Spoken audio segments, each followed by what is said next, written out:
Presented by 11M Cars, some cars are built to last, but the 67 Mustang Fastback, that one was built to mean something. Before the Hellcats, before the Teslas, before cars got quiet, got soft, there was this: steel, guts, and gasoline. The 1967 Mustang Fastback wasn't just another model, it was a middle finger on wheels. A Detroit-built rebel with a V8 heartbeat and zero apologies. You ever hear one cold start in the morning?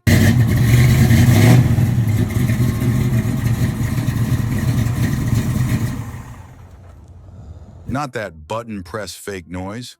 I'm talking turn the key, tap the gas twice, and let it cough to life like it's been sleeping under an American flag. That 390 cubic inch big block don't purr, it growls.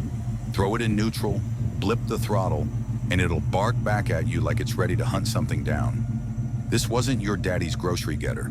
This was muscle, wrapped in fastback curves. Look at it.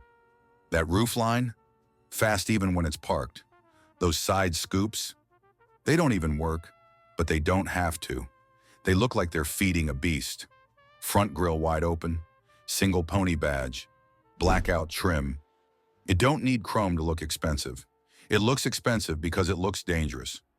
You pull up in a 67 Fastback, you're not asking for attention. You're demanding it. Let's keep it real. This car don't drive like a BMW. Ain't no smooth suspension or silent cabin. It rattles. It roars. It talks back. Hit a pothole? You'll feel it in your spine. Hit the gas? You'll feel it in your soul. This thing ain't trying to be perfect. It's trying to be present.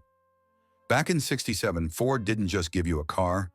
They gave you options. You could spec a mild 289 V8, clean, respectable, or you could go S-Code 390. Big block, 4-barrel, no games. Put a 4-speed manual behind that. Now you're talking smoke shows and speed tickets.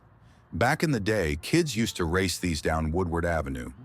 Barefoot, blue jeans, one hand on the wheel, other hanging out the window.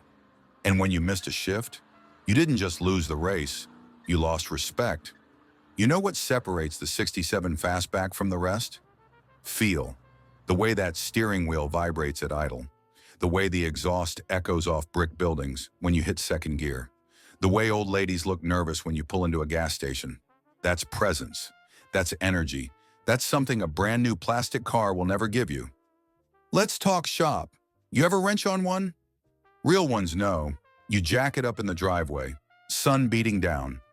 Wrench in one hand, cold beer in the other. That greasy iron block smell, valve covers off, hands black with history.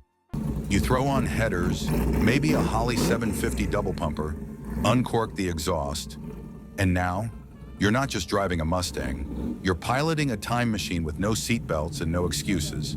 And then, there's Bullet, McQueen, Charger in the rear view, San Francisco Hills. No dialogue, just revs, downshifts, and tire squeals.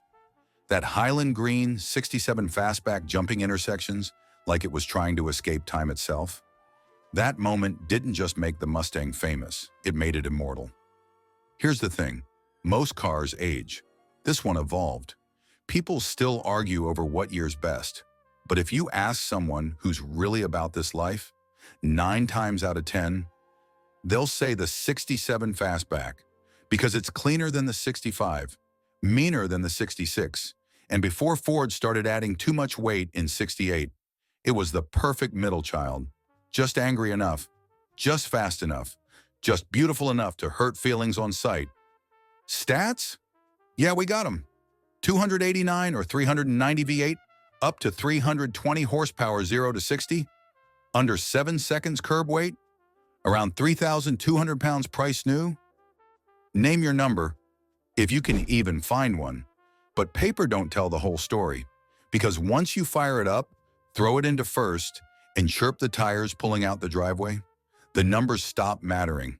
The Mustang Fastback is art for the working class, a muscle-bound masterpiece, an oil-stained American dream that still smells like 1967 and possibility. You don't sit in it, you wear it, like a leather jacket.